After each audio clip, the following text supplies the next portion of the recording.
இது உங்கள் அபிமான சம்ஷுதீன் மீடியா வழங்கும் சம்ஷுதீன் கிச்சன் ஷோ.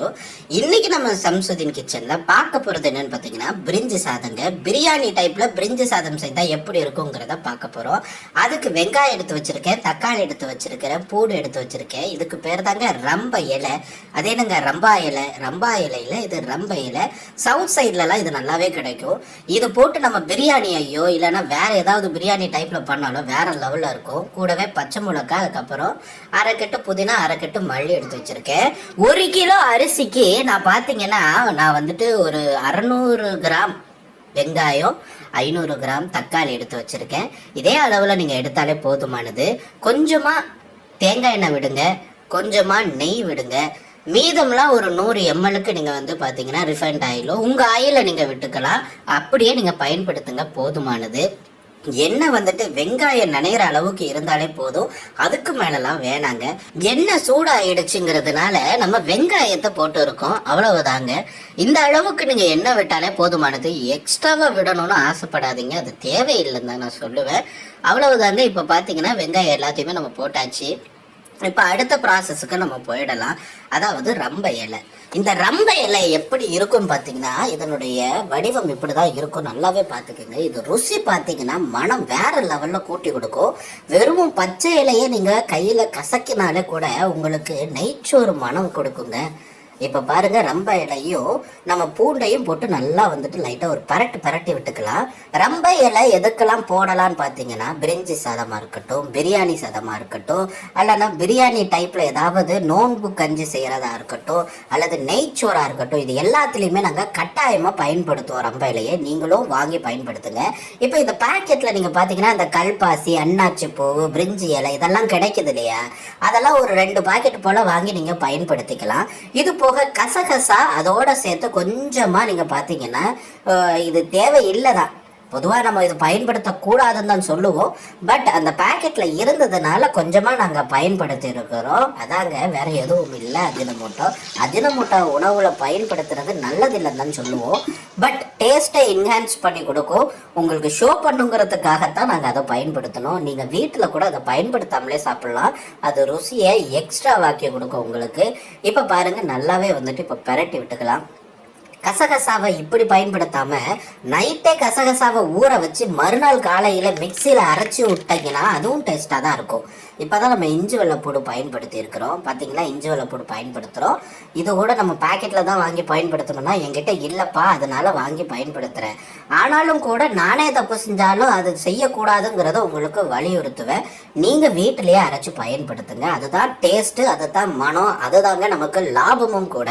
இப்ப பாருங்க, நல்லபடியா வந்துட்டு எல்லா வேலையும் முடிஞ்சிருச்சு. அவ்வளவுதான். வெங்காயம் வெந்து வந்துகிட்டு இருக்கு. இந்த நிலையில நம்ம என்ன பண்ணுவோம் அப்படின்னா இப்ப நெக்ஸ்ட் ப்ராசஸ் போலாம். அதுக்கு முன்னாடி ஒரு விஷயம் சொல்லிக்கிறேன். பொதுவாக வந்துட்டு வெங்காயத்திற்கு முன்னாடி நீங்க இஞ்சி பூடு போட்டீங்கன்னா ரொம்ப சிரமமா இருக்கும் உங்களுக்கு. அதாவது ரொம்ப சீக்கிரமா அடி பிடிக்கும். ஸோ வந்துட்டு வெங்காயத்துக்கு பிறகு போடலாம், இல்லை தக்காளிக்கு பிறகு போடலாம். அது உங்களுடைய விருப்பம் தான். இப்போ பச்சை மிளகாய் இருக்கிற புதினா மல்லி அப்படியே போடுறேன். இந்த புதினா மல்லியை அப்படி கொஞ்சம் பெருசாவே நான் இதில் கட் பண்ணி போட்டிருக்கிறது ஷோக்காண்டி தான். நீங்க வேணும்னா ரொம்ப சிறுசா கூட கட் பண்ணிக்கலாம். ஆனா நம்ம மசிக்கும் போது நல்லாவே அது மசிஞ்சு வந்துடும். நான் இப்படி முழுசா போடுறதுக்கான ஒரு ரீசன் கூட இருக்குங்க. முழுசா போட்டுட்டு நம்ம தாளிச்சு எல்லா வேலையும் முடிச்சு தட்டுக்கு வரும் பொழுது அது பெருசா இருக்கும், அப்படி தூக்கி போட்டுடலாம். சில பேருக்கு சிறுசா வர்றதுனால டிஸ்டர்பன்ஸா இருக்குன்னு சொல்லுவாங்க. அதனால தான் அதை நம்ம வந்துட்டு முழுசா வந்துட்டு போடுறோம். உங்க விருப்பம் எப்படியோ அப்படியே பயன்படுத்திக்கிங்க. இப்ப பாருங்க, நல்லாவே தாளிப்பு வந்துட்டு மசிஞ்சிருச்சு. இப்ப அடுத்து தக்காளியை போட்டு விட்டுறலாம். தக்காளி நல்லாவே மசியட்டும், அது வரைக்கும் நம்ம விடுவோம்.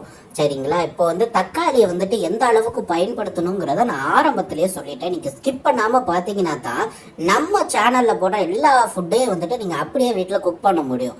சும்மா ஸ்கிப் பண்ணி பார்த்தீங்கன்னா அந்த அளவுக்கு உங்களுக்கு புரியாது. இப்போ பாருங்க, நல்லா வந்துட்டு வெங்காயம் தக்காளி நம்ம போட்ட எல்லாமே மசிஞ்சு வந்திருக்கு. இந்த உப்பு இப்போ தூவி விடுறேன். சைனசைட்டிஸா இருக்கட்டும், இல்லைன்னா வேற எந்தாவது ஒரு நுரையீரல் சம்பந்தப்பட்ட பிரச்சனையா இருக்கட்டும், ஏன் பிபி கூட இருந்தா கூட இந்துப்பு ரொம்பவே நல்லது. அதனால இந்துப்பை உணவுல தயவு செஞ்சு கொண்டுட்டு வாங்க. இப்போ பாருங்க, கொஞ்சமா வந்துட்டு நம்ம கரம் மசாலா போட்டுக்கலாம், கொஞ்சமா தனி வத்தத்தூள் போட்டுக்கலாம், அதாவது தனி மிளகாத்தூள். வேணும்னா தான் வத்தத்தூளும் போடுங்க, இல்லைன்னா குழம்பு மசாலா பொடியே போதுமானது. இப்போ தண்ணீரை விட்டு நல்லாவே கலக்கி விட்டுக்கலாம். புழுங்கரிசியை பயன்படுத்தி நீங்கள் சாதம் செய்கிறீங்க அப்படின்னா அப்போ எந்த அளவுக்கு நீங்கள் தண்ணீரை எடுத்துக்கணும் அப்படின்னா, இப்போ பாருங்க, 1 குட்டா அரிசி எடுக்கிறோம் அப்படின்னா 2 குட்டா தண்ணி விடணும். இப்போ 3 குட்டா நான் வந்துட்டு அரிசி எடுக்கிறேன் அப்படின்னா அப்ப 7 குட்டா தண்ணி விடுவேன்.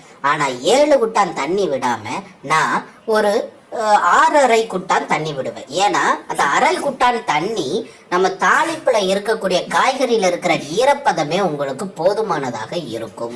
இந்த அளவுக்கு தண்ணீர் விட்டாலே போதும். தண்ணீர் நல்லா கொதிச்சு வரும்போது அரிசி எப்படி போட்டுடுங்க. அரிசியை வந்துட்டு ஊற வைக்கணுமான்னு கேட்டீங்கன்னா நானும் பொதுவாக அரிசியை ஊறவே வைக்க மாட்டேன், அப்படியே பயன்படுத்திடுவேன்.